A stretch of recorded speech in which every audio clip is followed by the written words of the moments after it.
अस्सलाम वालेकुम स्टूडेंट्स। तो बताइए क्या सिमिलैरिटी है जब हम एक बोल्ट को लूज़ करते हैं। ठीक है ना, हम यहाँ पर एक बोल्ट को लूज़ कर रहे हैं या टाइट कर रहे हैं, इसमें क्या सिमिलैरिटी है दूसरे केस के लिहाज से जिसमें हम पुश कर रहे हैं एक एक्सेलरेटर को और एक्सेलरेटर जो है वो थोड़ा सा रोटेट होकर अंदर की तरफ मूव कर रहा है। तीसरी मिसाल में एक शख्स है जो डंबल को लिफ्ट कर रहा है, ऊपर की तरफ उठा रहा है। और चौथी एग्जाम्पल के अंदर दो बच्चे एक सी सॉ के ऊपर खेल रहे हैं। अगर आप इन चारों एग्जाम्पल्स को बहुत गौर से देखो तो आप एक बात ऑब्जर्व करोगे कि इन चारों ही मिसालों के अंदर जो फोर्स है वो कोई ना कोई रोटेशन प्रोड्यूस कर रही है। सही है, सारी की सारी जो फोर्सेस हैं वो कुछ ना कुछ रोटेशन प्रोड्यूस कर रही हैं। जैसे कि अगर हम दोबारा से देखें तो यहाँ पर आप देख सकते हो कि एक रोटेशन प्रोड्यूस हो रही है, ये इस तरीके से या इस तरीके से रोटेट कर रहा है। और अगर हम एग्जाम्पल देखते हैं डंबल की, तो डंबल के अंदर यहाँ से यहाँ तक की रोटेशन नज़र आ रही है। इसी तरीके से जो हमारी दूसरी एग्जाम्पल थी उसमें इस तरीके से रोटेशन नज़र आ रही है। और जो हमारी पहली एग्जाम्पल थी इसमें बोल्ट जो है वो यकीनन इस तरीके से रोटेट कर रहा है, मूव कर रहा है। तो इसका मतलब साबित हुआ कि इन चारों एग्जाम्पल्स के अंदर जो फोर्स है वो कोई ना कोई रोटेशन प्रोड्यूस कर रही है। और जब कोई भी फोर्स रोटेशन को प्रोड्यूस करती है तो शायद आप लोगों ने सुना होगा, उसे कहा जाता है टॉर्क। आज का जो हमारा लेक्चर है वो टॉर्क के हवाले से है, जिसमें सबसे पहले हम डेफिनेशन देख लेते हैं। टॉर्क की डेफिनेशन है the turning effect of force is called torque. Force की वजह से जो घुमाव का असर होता है उसे टॉर्क कहते हैं। यानी कि हम किसी जिस्म के ऊपर फोर्स अप्लाई करें और वो बॉडी उस फोर्स के नतीजे में रोटेट कर जाती है, उसमें टर्निंग हो जाती है, तो इसे टॉर्क कहा जाता है। दूसरे तरीके से अगर इसको डिफाइन करें, मैथमेटिकल डेफिनेशन देखें, तो जो प्रोडक्ट है फोर्स और फोर्स आर्म के दरमियान का, उसे कहते हैं टॉर्क। ठीक है, पहली डेफिनेशन तो हो गई turning effect of force is called torque, और दूसरी डेफिनेशन है प्रोडक्ट ऑफ फोर्स और फोर्स आर्म के दरमियान का। अच्छा, फोर्स आर्म क्या है? फोर्स आर्म जो है वो परपेंडिकुलर डिस्टेंस है between the point of application of force, जिस पॉइंट के ऊपर हम फोर्स अप्लाई कर रहे हैं, एंड द फिक्स्ड पॉइंट के दरमियान में, या जिसे हम फलक्रम भी कहते हैं, जिसके अराउंड बॉडी रोटेट करती है। फॉर एग्जाम्पल एक बॉडी जो है वो रोटेट करती है एक फिक्स्ड पॉइंट के अराउंड। एक रॉड है जिसको यहाँ से मैंने फिक्स किया हुआ है और मैं इस तरीके से इसके ऊपर एक फोर्स अप्लाई करता हूँ। ठीक है, तो जो परपेंडिकुलर डिस्टेंस होगा, स्ट्रेट डिस्टेंस होगा, किस किस के दरमियान का? Point of application of force, जहाँ पर फोर्स अप्लाई हो रही है, ये वो पॉइंट है जहाँ पर फोर्स अप्लाई हो रही है, और ये है वो फिक्स्ड पॉइंट जिसे आप फलक्रम कह सकते हैं, जिसके अराउंड बॉडी रोटेट करती है। तो यहाँ से लेके यहाँ तक का जो डिस्टेंस है, बेसिकली इस डिस्टेंस को कहते हैं फोर्स आर्म। और आप ऑब्जर्व कर सकते हैं कि अगर इस तरीके से फोर्स अप्लाई की जाएगी तो ये ऑब्जेक्ट इस तरीके से रोटेट होगा। तो इस बॉडी के ऊपर हमने फोर्स अप्लाई करी, नतीजे में ये रोटेट हो गया, इसे टॉर्क कहते हैं। और मैथमेटिकली ये दो चीज़ों का प्रोडक्ट है, यानी कि अगर हम फोर्स अप्लाई कर रहे हैं तो फोर्स को मल्टीप्लाई कराएंगे अगर फोर्स आर्म से, तो नतीजे में जो चीज़ हमें हासिल होती है उसे कहते हैं टॉर्क। और टॉर्क का जो सिंबल होता है, दो किस्म के सिंबल आपको टॉर्क के नज़र आएंगे। एक सिंबल कुछ इस तरीके का बनता है टॉर्क का, और दूसरा सिंबल जो है वो इस तरीके से बनता है। दोनों में से जो भी सिंबल हो आप उसे यूज़ कर सकते हैं फॉर रिप्रेजेंटिंग द टॉर्क। अगर फॉर्मूला देखा जाए टॉर्क का तो उसके लिए सपोज कर लेते हैं, सबसे पहली बात, ये हमारे पास कोई भी एक ऑब्जेक्ट है जिसका कोई फिक्स्ड पॉइंट है। ठीक है ना, ये इसका फिक्स्ड पॉइंट हो गया, ओरिजिन कह लो इसको, और इस पॉइंट के ऊपर फोर्स अप्लाई हो रही है। और यहाँ से लेके यहाँ तक का जो डिस्टेंस है, ये जो फलक्रम वाला डिस्टेंस था, ओरिजिन कह लो इसको, यहाँ से यहाँ तक का जो डिस्टेंस था वो आर के बराबर है। नतीजे में आप देखेंगे यहाँ पर जो है वो रोटेशन जो है प्रोड्यूस होगी कुछ इस तरीके से, जैसे हम फोर्स अप्लाई कर रहे हैं तो इस डायरेक्शन के अंदर रोटेशन होगी। ठीक है ना, और एंगल बन रहा है फोर्स और आर के दरमियान का थीटा। अगर ऐसे हम फोर्स अप्लाई करते हैं तो नतीजे में यकीनन इसमें टॉर्क प्रोड्यूस होगा। ठीक है ना, और टॉर्क की डायरेक्शन के हवाले से ही मैं आपको बताता हूँ। सबसे पहले इसका फॉर्मूला समझते हैं। देखिए अभी अभी जो मैंने आपको डेफिनेशन बताई है, जो मैथमेटिकल डेफिनेशन आप कह सकते हैं, वो क्रॉस प्रोडक्ट वाली है। Torque is the according to the definition of torque, अगर हम टॉर्क की डेफिनेशन पे चलें तो टॉर्क जो है वो दो चीज़ों का क्रॉस प्रोडक्ट है। ये खुद एक वेक्टर क्वांटिटी है और दो चीज़ों का क्रॉस प्रोडक्ट है। आर यहाँ से लेके यहाँ तक का जो डिस्टेंस है और एफ जो कि खुद एक अप्लाइड फोर्स है। और अगर आपको याद हो क्रॉस प्रोडक्ट की प्रॉपर्टी चैप्टर नंबर 2 में पढ़ी थी, तो अगर दो वेक्टर्स को कुछ इस तरीके से मल्टीप्लाई कराएं कि उनका आंसर एक नया वेक्टर आ जाए, तो ऐसे मल्टीप्लाई करने को तो कहते हैं क्रॉस प्रोडक्ट, या उसको हमने नाम दिया था वेक्टर प्रोडक्ट। तो यहाँ पे हम आर और एफ के दरमियान का वेक्टर प्रोडक्ट मालूम कर रहे हैं, जिसको हम ओपन कर सकते हैं ए बी साइन थीटा। तो यहाँ पर फॉर्मूला दो तरीक़ों से ओपन हो सकता है। टॉर्क जो है वो बराबर हो सकता है आर एफ साइन थीटा, ठीक है, एक्चुअल फार्मूला ये बन सकता है। और इसको हम दो तरीक़ों से लिख सकते हैं। टॉर्क को हम ये भी कह सकते हैं कि टॉर्क जो है वो किस किस चीज़ का क्रॉस प्रोडक्ट आ रहा है, वो आ रहा है आर का क्रॉस, यानी कि आर को हम मल्टीप्लाई कर रहे हैं एफ साइन थीटा से, यानी कि फोर्स के जो वर्टिकल कंपोनेंट है उससे। या फिर हम इसको इस तरीके से भी लिख सकते हैं कि जो टॉर्क है वो बराबर है एफ लिख देते हैं, और जो मूवमेंट आर्म है उसको फोर्स आर्म बनाते हैं, डिस्टेंस को फोर्स आर्म बनाते हैं, यानी कि परपेंडिकुलर डिस्टेंस होगा। तो टॉर्क के ये दोनों ही फॉर्मूले जो है वो इस्तेमाल हो सकते हैं। और जनरल फॉर्मूला तो आपको नज़र आ रहा है R F sine theta. R movement arm हो गया, एफ फोर्स हो गई, और थीटा हो गया एंगल बिटवीन फोर्स एंड ये जो हमारे पास नज़र आ रहा है मूवमेंट आर्म, इनके दरमियान का फोर्स, इनके दरमियान का एंगल। अब क्योंकि मैंने आपको बताया कि टॉर्क एक वेक्टर क्वांटिटी है, तो उसका जो डायरेक्शन है उसको समझना बहुत इंपॉर्टेंट होगा। सबसे पहली बात, अगर फोर्स एक्ट कर रही है एंटी क्लॉकवाइज, जैसे कि आपको यहाँ पे तस्वीर में नज़र आ रहा है, एंटी क्लॉकवाइज जो है वो फोर्स एक्ट कर रही है, टॉर्क नहीं कह रहा हूँ मैं फोर्स कह रहा हूँ। तो from the right hand thumb rule, जो हमारे पास यहाँ पे थंब रूल है, आप अपनी राइट हैंड की फिंगर्स को कर्ल करें इस डायरेक्शन में।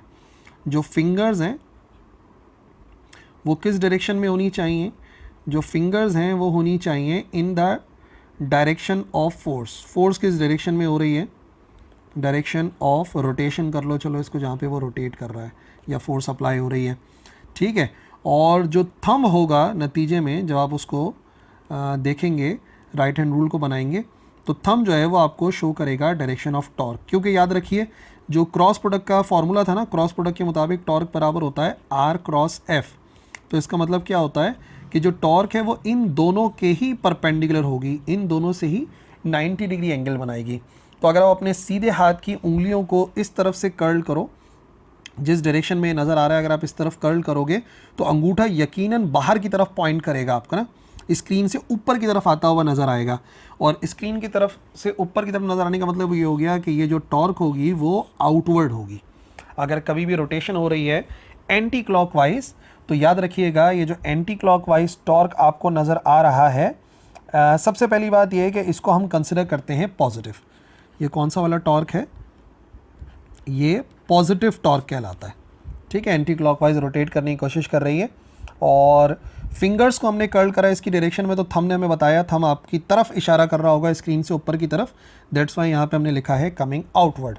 लेकिन अगर कोई बॉडी रिवॉल्व करती है क्लॉकवाइज डायरेक्शन में, क्लॉकवाइज मतलब जैसे घड़ी घूमती है, क्लॉकवाइज डायरेक्शन मूव करती है, तो राइट हैंड रूल के मुताबिक आपको अपना हाथ थोड़ा सा मोड़ना पड़ेगा, उल्टे हाथ से नहीं सीधे हाथ से करना, अपने हाथ को थोड़ा सा मोड़ना पड़ेगा, और थंब आपका इशारा करेगा अंदर की तरफ, स्क्रीन से अंदर की तरफ आपका थंब जाएगा, जो कि इस बात को जाहिर करता है कि अब जो टॉर्क है वो इनसाइड द प्लेन होगा। लेकिन अभी भी आप देखो, अगर इस तरीके से रोटेशन हो रही है, आर आपको कौन से एक्सिस में नज़र आ रहा है, आर आपको वाई एक्सिस में नज़र आ रहा है, और फोर्स समझ लो इस तरीके से अप्लाई हो रही है, तो फोर्स आपको एक्स एक्सिस में नज़र आ रही है। नतीजे में जो टॉर्क की डायरेक्शन है वो आपको कैसे नज़र आएगी, या तो स्क्रीन से बाहर की तरफ पिछले वाले केस में, या तो यहाँ पर स्क्रीन से अंदर की तरफ। अब स्क्रीन से अंदर की तरफ हो या स्क्रीन से बाहर की तरफ हो, इसका मतलब टॉर्क एक्ट कर रही है जेड एक्सिस में, ठीक है। और याद रखिएगा जब भी रोटेशन होता है क्लॉकवाइज, तो इस नतीजे में जो टॉर्क होता है उसको कंसिडर किया जाता है एज नेगेटिव टॉर्क, ठीक है। इंपॉर्टेंट बात है, एमसीक्यू से पूछ लेते हैं कि टॉर्क पॉजिटिव कब होता है, नेगेटिव कब होता है। इसी के साथ साथ आखिरी बात यह है कि यूनिट और डायमेंशन समझनी है। अब देखो टॉर्क का फॉर्मूला मैंने आपको क्या बताया पूरा वाला, टॉर्क बराबर होता है R F sine theta. Angle का तो कोई यूनिट होता नहीं है, तो अगर हम यहाँ पर यूनिट बनाएंगे तो फोर्स का यूनिट होता है न्यूटन, और डिस्टेंस का यूनिट होता है मीटर।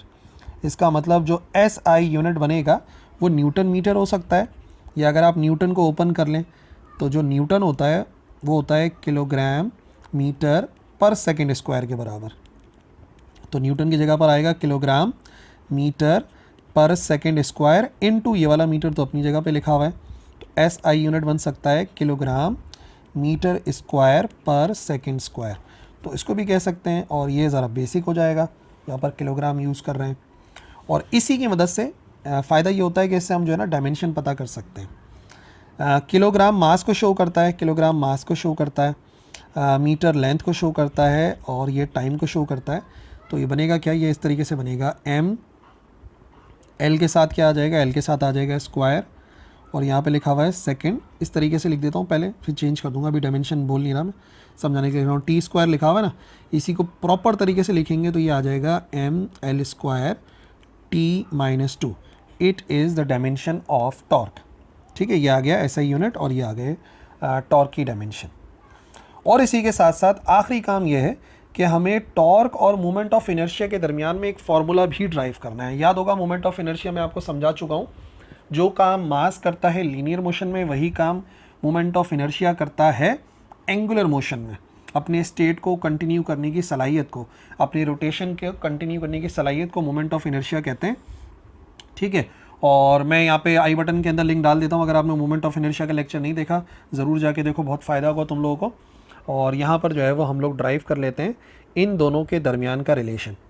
तो सपोज़ कर लेते हैं कि एक पार्टिकल है, कोई सा ही पार्टिकल है, पार्टिकल P कह सकते हैं इसको, इसका मास M है, और इस तरफ इसके ऊपर फोर्स अप्लाई होती है, और ये जो है वो रोटेशन स्टार्ट कर देता है। ठीक है ना।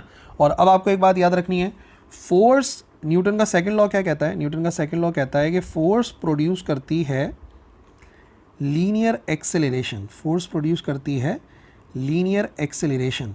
तो पता है टॉर्क क्या प्रोड्यूस करता है, टॉर्क प्रोड्यूस करता है एंगुलर एक्सेलरेशन। सही है, एंगुलर एक्सेलरेशन लोग पढ़ चुके हैं ना, rate of change of angular velocity. ये बात आप याद रखिएगा। न्यूटन के सेकंड लॉ से हमने क्या फॉर्मूला निकाला था, according to Newton's second law of motion.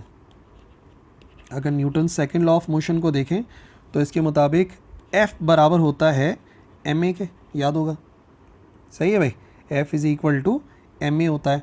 अब ज़रा आप याद कीजिएगा, एक फार्मूला हम लोग पढ़ के आ चुके हैं, A और अल्फ़ा के दरमियान का रिलेशन ना, याद है, A बराबर होता है R अल्फ़ा के। ठीक है ना, A बराबर होता है R अल्फ़ा। तो हम क्या करेंगे, देयरफॉर फोर्स बराबर आ जाएगी M, और यहाँ पर आ जाएगा R अल्फ़ा। सही है, फोर्स बराबर आ गई F is equal to MR alpha. अब एक छोटा सा काम हमें और करना पड़ेगा, हम मल्टीप्लाई कर देते हैं, multiply by R on both sides, दोनों तरफ R को मल्टीप्लाई करा देते हैं। तो लेफ्ट हैंड साइड पे हो जाएगा RF, और यहाँ पर हो जाएगा M, और R को स्क्वायर कर देते हैं, इधर आ जाएगा अल्फ़ा। इसका मतलब क्या बना, आपको याद है RF किस चीज़ की डेफिनेशन है, R इंटू एफ। टॉर्क बराबर होता है R क्रॉस F के, और ये बराबर होता है RF साइन थीटा। और यहाँ पर आप एक बात नोट कर सकते हैं, F और R के दरमियान का एंगल कितनी डिग्री है, 90 डिग्रीज। ठीक है ना। तो चलो रोक देता हूँ, पूरा समझा ही देता हूँ, इसको इक्वेशन 1 कर देते हैं।